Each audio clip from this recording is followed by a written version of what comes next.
Good morning, everyone. And as the song says, it's the most wonderful time of the year. And some of you look like you don't agree.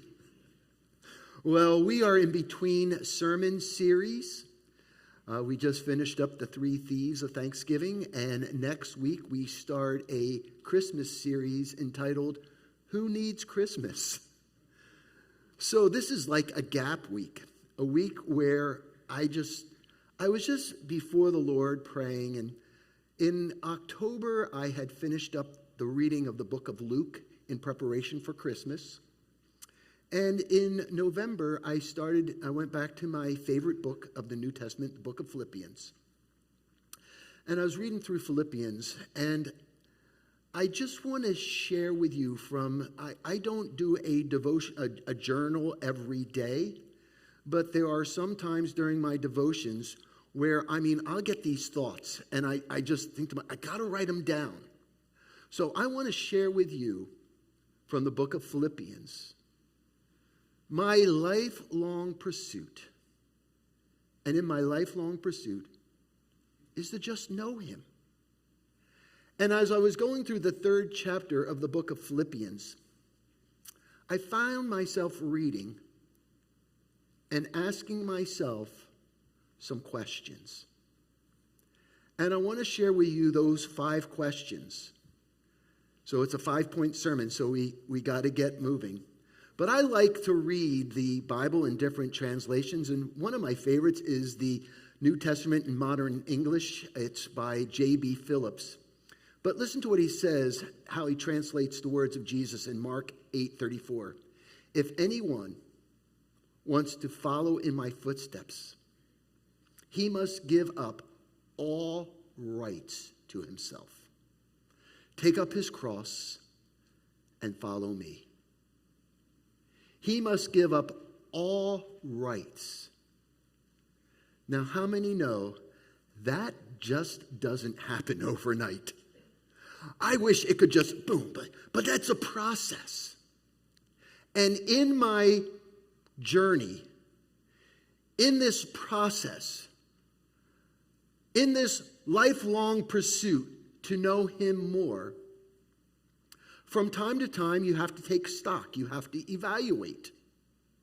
A lot of people wait to the beginning of the new year to evaluate. I always like to do it before the holidays, because once the holidays come, it's so busy. So in November, as I sat down to read the book of Philippians, I started to ask myself these simple questions that were taught to me by my good friend, Dave Greco, at a men's breakfast 6 years ago. KISS. In evaluating, there are some things you just need to keep on doing. In evaluating, there's some things you can improve on. There's some things you can stop doing. This year in July, I stopped doing something that I've done for years. I decided I'm tired of riding around in a crummy car. And I said, I go swimming early in the morning. I usually stop and get an egg wrap, and I'm eating it in the car, or a bagel, and you're not even enjoying it. You're just eating it to eat so you can get to church to have your devotion. And I said, my goodness, if I can't sit down for 10 minutes to enjoy my breakfast. So since July, I have stopped eating in my car. And after swimming in the morning, I go to a Dunkin' Donuts, Starbucks, a bagel shop, and I sit there, and for 10 minutes, I just eat. Watch people. Actually made friends. It's amazing. And there are some things that you need to start doing. Well, when I came to the 3rd chapter of Philippians and evaluating, I want to challenge you with some thoughts this morning. Paul, who is from Tarsus, which is modern-day Turkey, just kind of coincidence. Paul writes to the church at Philippi, but whatever was to my profit, whatever I considered gain, I now consider loss for the sake of Christ. What is more, I consider everything a loss compared to the surpassing greatness of knowing Jesus Christ my Lord, whose forsake I have lost all things. I consider them rubbish that I may gain Christ. Now, right before this, if you were to think about what Paul was considering lost, Paul said these things. If anyone else has reason to put confidence in the flesh, I have more. I was circumcised on the 8th day, of the people of Israel, the tribe of Benjamin, a Hebrew of Hebrews. In regards to the law, a Pharisee, a zeal for persecuting the church, for legalistic righteousness, faultless. Paul says, I was above everyone else. I had more confidence in my righteousness. But after finding Christ, I consider that all rubbish. You know what in the King James, you know what it says? It doesn't say rubbish. You know what it says? Dung. Do I need to explain what dung is? No, I think you get the picture. But I've always read it like this, but this year, as I'm reading it, I realized consider is not in the past tense. So as he considered all those things of his past life worthless, as lost, he also says in the present tense, after serving the Lord, Paul now has known the Lord for 30 years. And after walking with the Lord for 30 years, in his present day life, he still says, there are things I consider loss when it compares to knowing Jesus Christ. And that word lost appears 3 times in 2 verses. And all of a sudden I started to think, 3 years ago around this time, we are approaching 2020. And a lot of corporations, even our network, 2020, the year of vision. 2020 vision. The year of vision. The year, and all of a sudden, when 2020 came, it did give us some vision of how quickly things can be shut down. You know, we forgot, but it was bizarre how society just came to a screeching halt. Quarantined.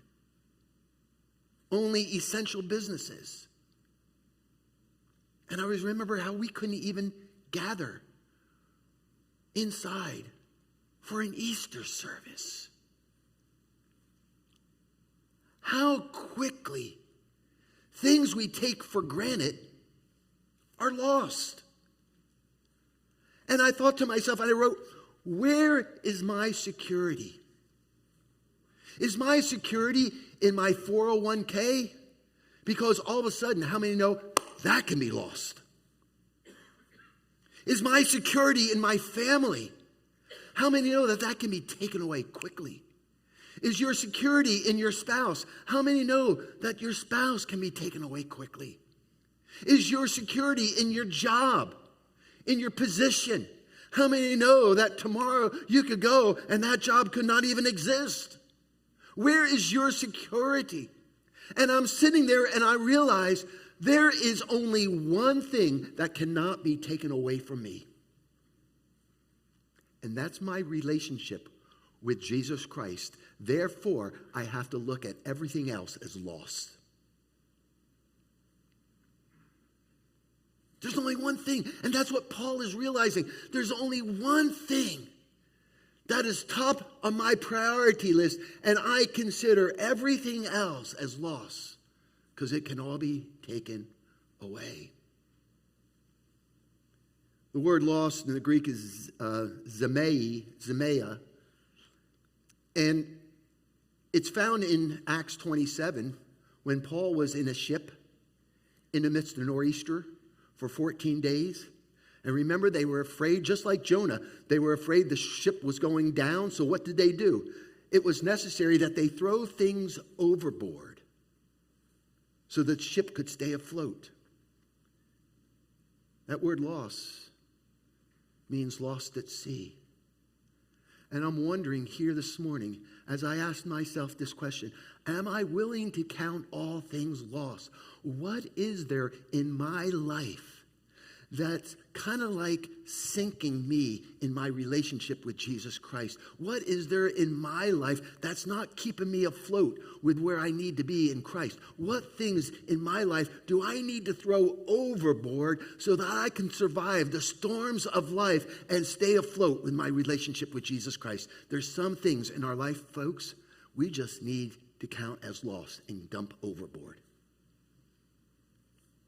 Now, why does Paul do this? Why does Paul consider all things as lost? Why is Paul willing to throw things overboard? He says, because I want to know Christ.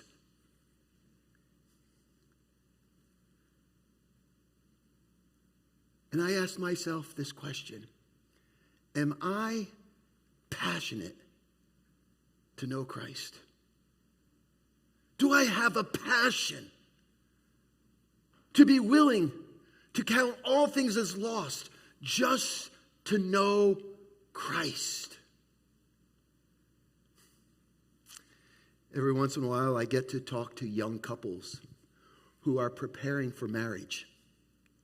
And every once in a while, I'll get a couple in and they'll say, yeah, we've been best friends since high school. And we share everything. We're best friends.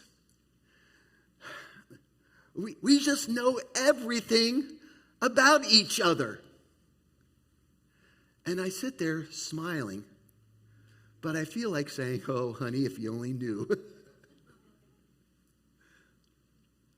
Heather has known me for 44 years.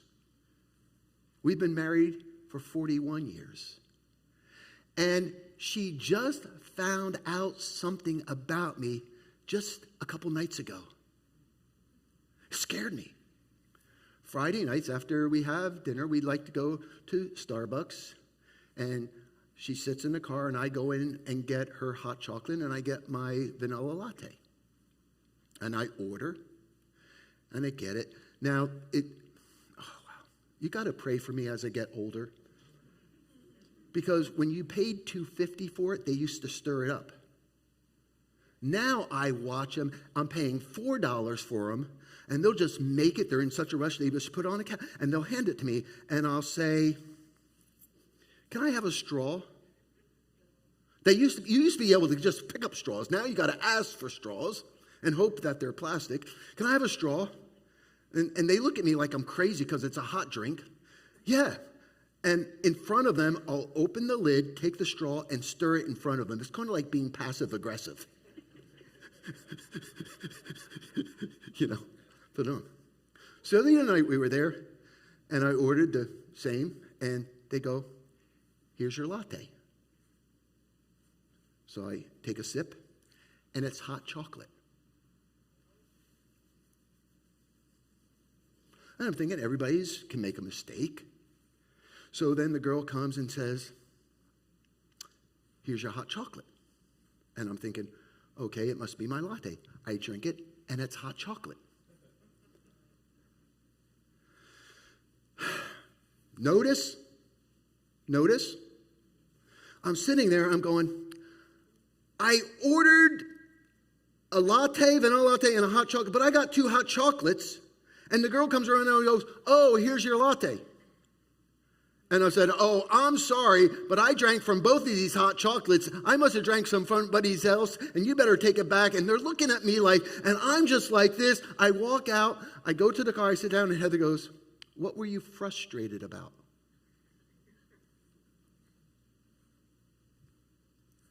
How did you know I was frustrated? You're in the car, I'm saying, because I saw you scratching your head. And I've noticed lately, whenever you're frustrated, you're scratching your head. So I just gave it away in staff meetings.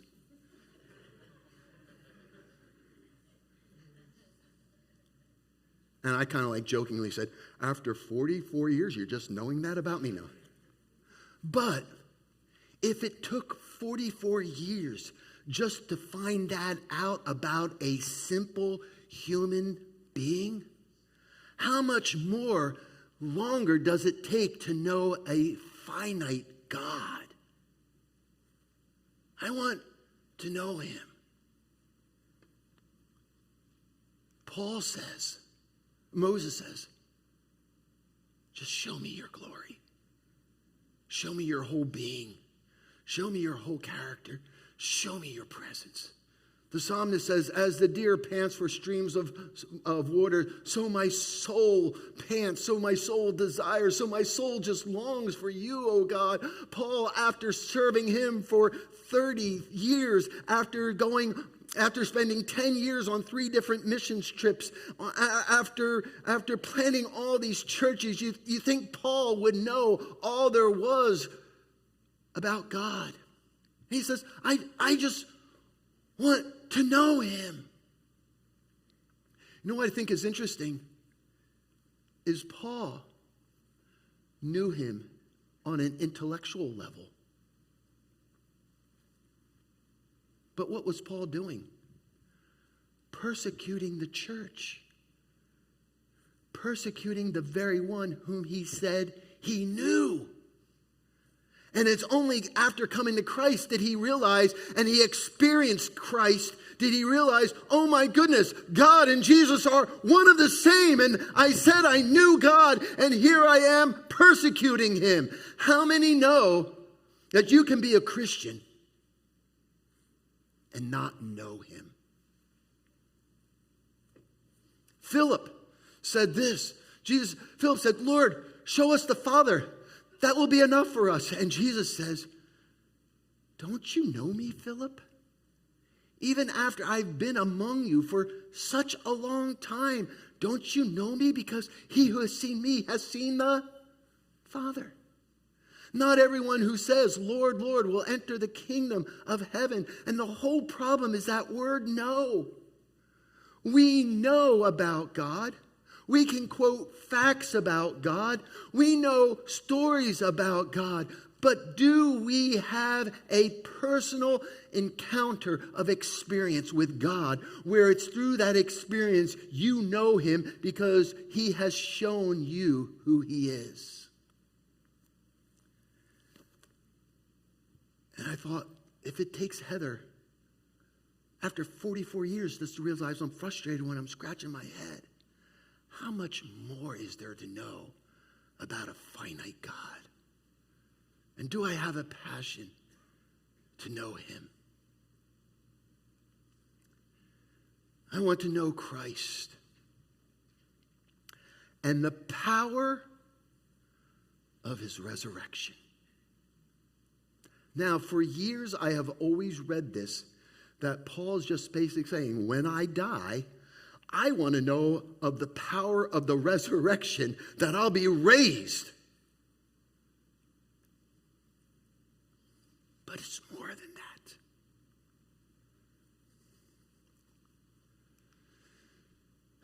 C.S. Lewis says, Jesus did not come to make bad people good.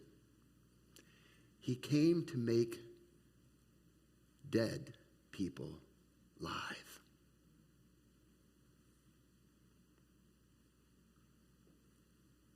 When Paul talks about living and knowing the power of the resurrection, he says, I want to know that power that was able to raise Christ from the dead. I want to know that power now. I want to know that power that I don't have to live in bondage any longer to sin. I want to know that power that gives me victory over sin. I want to know that power where I don't have to be held captive. I don't have to be bound by this human flesh and this old self. I want to know the power that I can rise above this sinful nature and live a victorious life here on earth. I want to know the power of his resurrection, not just at death. I want to know the power of the resurrection to live a victorious life here and now.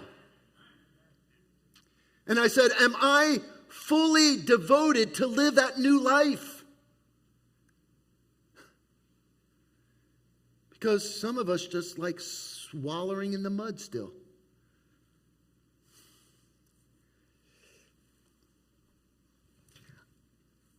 I know what this is. I know what it's used for.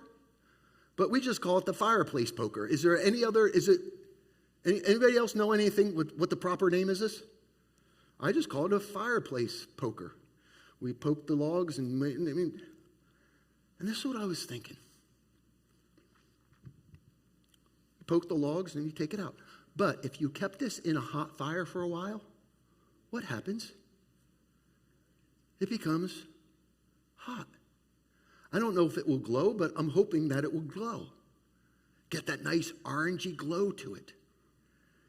And as I pull it out of the fire with that orangey glow, if I were to touch a piece of paper, the heat that is in this steel would transfer to that paper and probably set it on fire.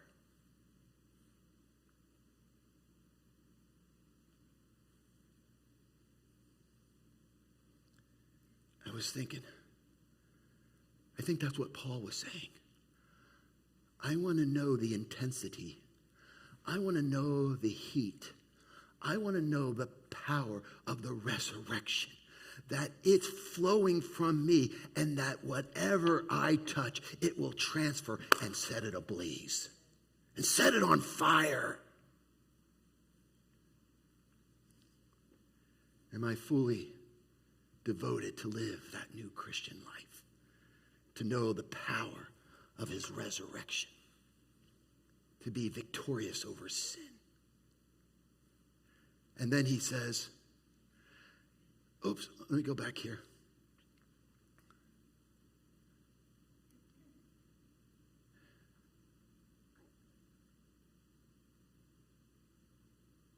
Am I willing to sacrifice and pay that price?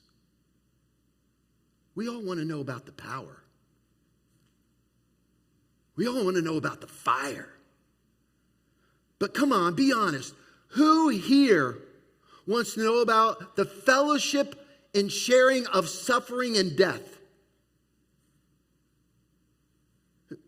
We want to share in the power, but do you want to share in the suffering?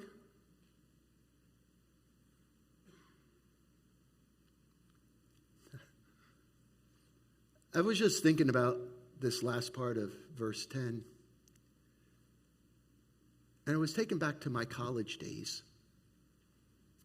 Where at Phoenixville, University of Valley Forge, some people in the community from the outside would attend class, pay, but they would only audit the class. You know what that is? Have you ever been in a class where people just are there to audit?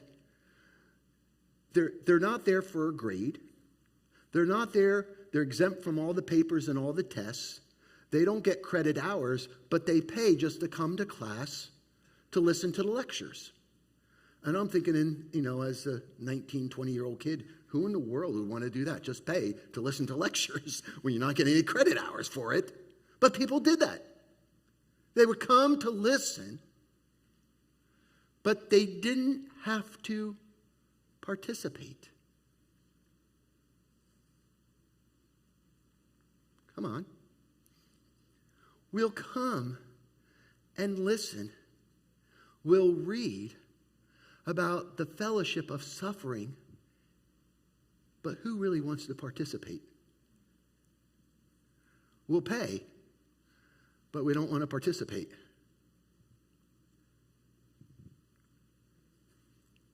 Have you ever gone through a storm in life?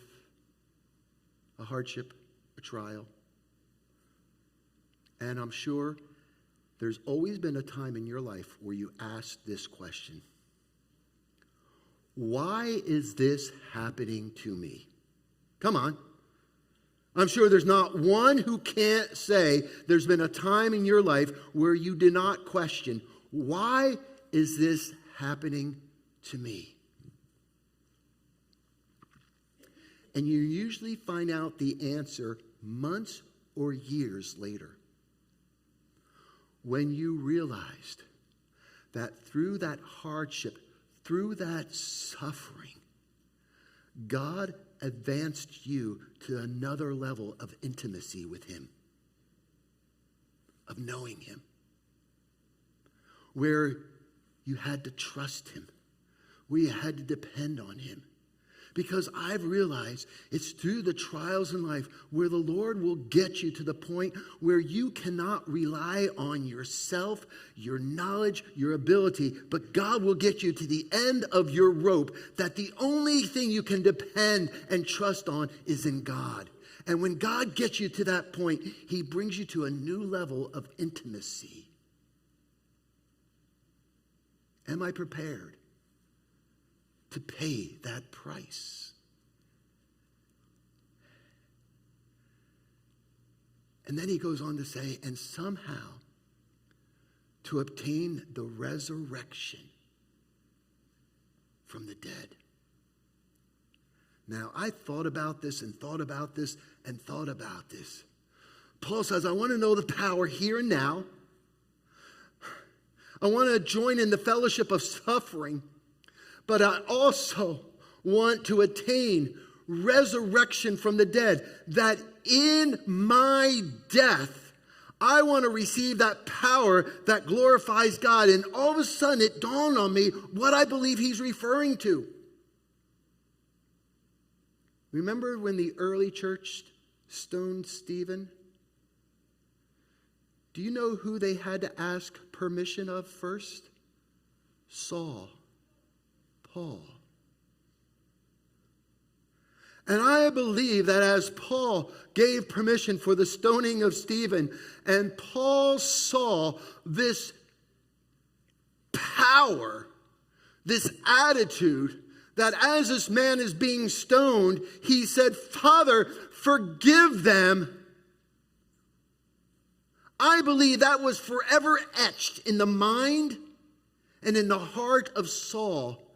And Saul, after knowing Christ, after Christ revealed himself on the road to Damascus, all of a sudden Paul said that power that Saul experienced, that Stephen experienced in his death, that glorified God.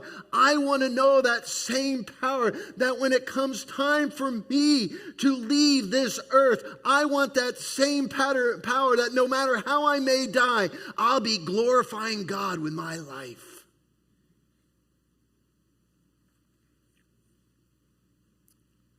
And then Paul goes on to say, not that I have already obtained all this, because it's a process, or have already been made perfect, because it's a process. I press on. That speaks of endurance. To take hold of that which Christ took hold of me. Brothers, I do not consider myself yet to take hold of it. But there's one thing I do. Forgetting what is behind. I got stuck. Why do you want to forget all the churches you planted and all the missionary trips and all the thousands you won? Why do you want to forget about that? Because it's so easy to be content with past successes and experiences that you just sit around. And Paul says there's an endurance. There's this desire that I just don't want to sit around content living on past experiences and successes, but I'm straining. When you strain, I remember before I had glasses, I used to strain so I could focus. I focus towards what is ahead, and I press on. I'm progressing. I'm moving on to win the goal and to win the prize which God called me heavenly for. And I'm reading this, and I said, am I willing to finish strong?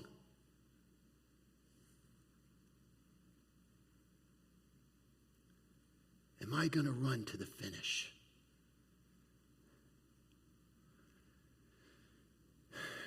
It's 87. In 1987, I did the New York Marathon with my father-in-law. And I'm telling you, when we got into Central Park, we were just dragging. And when we turned the corner of Central Park and saw the finish line, I mean, it was all we could do to get there. 5 years later, 1992, said, I'm not going to finish that. I'm going to finish strong. And you know what I did? I trained a little harder, prepared a little better, educated myself a little better. Got in the Central Park, even in the hills, man. Finished strong. What am I saying? I want to keep in his word. I want to keep before him. When I see that finish line that is ahead, I want to finish strong. All of us, this blew me away. All of us who are mature should take such a view of things. All of us, all that I've just said, all who are mature, and I kept saying mature. All of us who are mature should take view of such things. And then I wrote something down that I'm just going to read it the way I wrote it. Maturity as a believer is not measured by how much you know. It's measured by the passion in which you are committed to live out your faith. A lot of times we think maturity is all how much we know.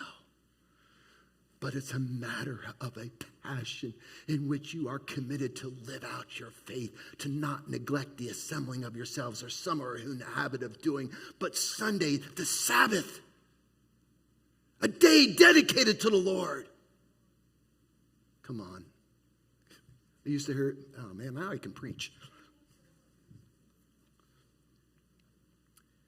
Years ago, it was called the Sabbath. Then it was called the Lord's Day. You know what we call it today? The weekend. That wasn't in my notes. And if on some point you think differently, I love Paul here. If you don't agree with me, if there's some of you who think differently, Paul says, there's no debate, there's no arguing. If you think differently, well, God will make it clear to you because I know I'm right. I just love it. Pastor Bonnie, you can come. Oh, man. Thank the Lord for those days where you just lay before him. And his word becomes so alive that it just propels you to ask questions as you evaluate, take inventory. Here's a little checklist. Have you asked Jesus Christ into your life to forgive your past and to direct your future? That's where it all starts. Have you made a conscious decision that you're done with low-level Christian living? I just don't want to make it through.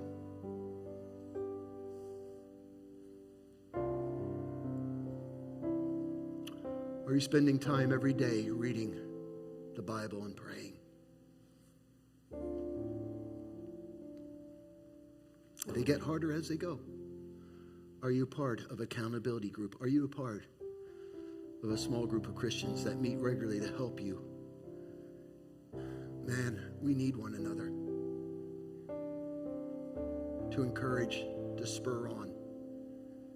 You can't do this walk alone. Do you meet with others regularly to help others live this full devotion to Christ?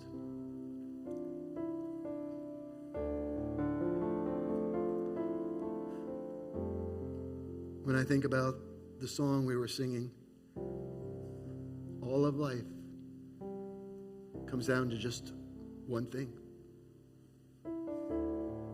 That's to know you, Jesus, and to make you known. And you say, but that's two things. No, it's one of the same. Because when you know him, you'll reflect. You'll reflect Christ to others. Would you bow your heads with me?